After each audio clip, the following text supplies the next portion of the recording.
Langsung mulai itu. Udah ya? 5 tips dan trik mencari supplier kaos yang terbaik. Pertama, perhatikan kualitasnya. Untuk mencari supplier kaos terbaik, kamu harus tahu kualitas kaos dari supplier tersebut. Jangan pernah kompromikan yang namanya kualitas kaos, karena kualitas kaos itulah yang bisa menentukan reputasi kamu sebagai seorang reseller. Lebih baik mahal tapi bagus daripada murah tapi jelek. Karena sebagai seorang konsumen, yang dia tahu menjual kaos polos itu bukan suppliernya, tapi kamu sebagai resellernya. Jadi kamu harus cari supplier dengan kualitas kaos yang bagus jika ingin kamu memiliki reputasi yang baik di internet. Selain kualitas kaosnya, tentu ini juga menjadi pertimbangan, yaitu apa?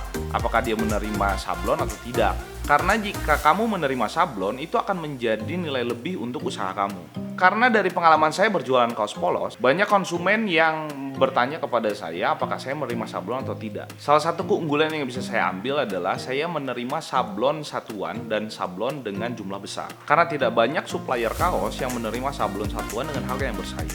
Itu yang saya lakukan untuk menjadi keunggulan kami di Nagar Clothing. Kita lanjut ke yang kedua. Nomor 2, perhatikan reputasi dari supplier kaos tersebut. Trik paling mudah untuk kamu melihat reputasi dari supplier tersebut adalah melihat dari track record dia di marketplace, entah itu dari Shopee, Tokopedia, Bukalapak, Lazada, ataupun marketplace lainnya di Indonesia. Selain itu, review penjualan dari marketplace supplier tersebut itu bisa menjadi acuan kamu dan penilaian kamu untuk melihat bahwa dia tuh cocok untuk jadi supplier kamu atau tidak.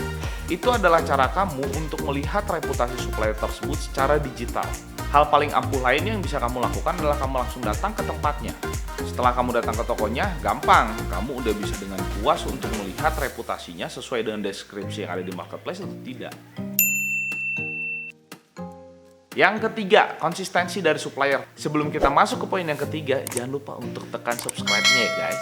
Hal pertama yang bisa kamu lihat dari konsistensi supplier tersebut adalah dari berapa lamanya dia sudah berjualan secara online. Salah satu caranya adalah kamu bisa lihat dari kapan dia bergabung dengan marketplace di Indonesia.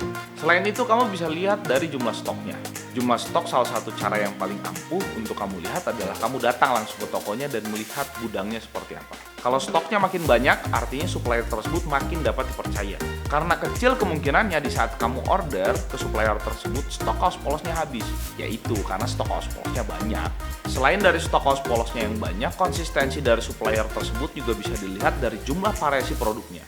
Apakah si supplier tersebut punya variasi produk lengan panjang, atau lengan pendek, atau reglan, atau anak, dan berapa jumlah warna yang mereka sediakan. Tentu kita tidak tahu keinginan konsumen kita masing-masing seperti apa. Oleh karena itu, dengan banyaknya variasi produk yang disediakan oleh supplier, kita bisa dengan lebih mudah untuk memarketingkan produk yang mereka jual. Selain itu, lebih mudah juga kita untuk mencari target pasar mana yang akan kita targetkan untuk menjadi calon konsumen kita. Konsistensi supplier ini juga bisa terlihat dari setiap kamu order sama dia. Bagaimana pelayanan dia dan bagaimana kualitas produk dia. Kita lanjut ke nomor 4. Nomor 4, pelayanan dari supplier tersebut. Nilai pelayanan dari supplier tersebut bisa melalui chatting. Apakah dari setiap chat yang kamu kirimkan kepada suppliernya, pertanyaan yang kamu lontarkan itu bisa dia jawab dengan baik atau tidak? Biasanya supplier yang buruk itu selalu menjawab dengan singkat dan tidak fast respon.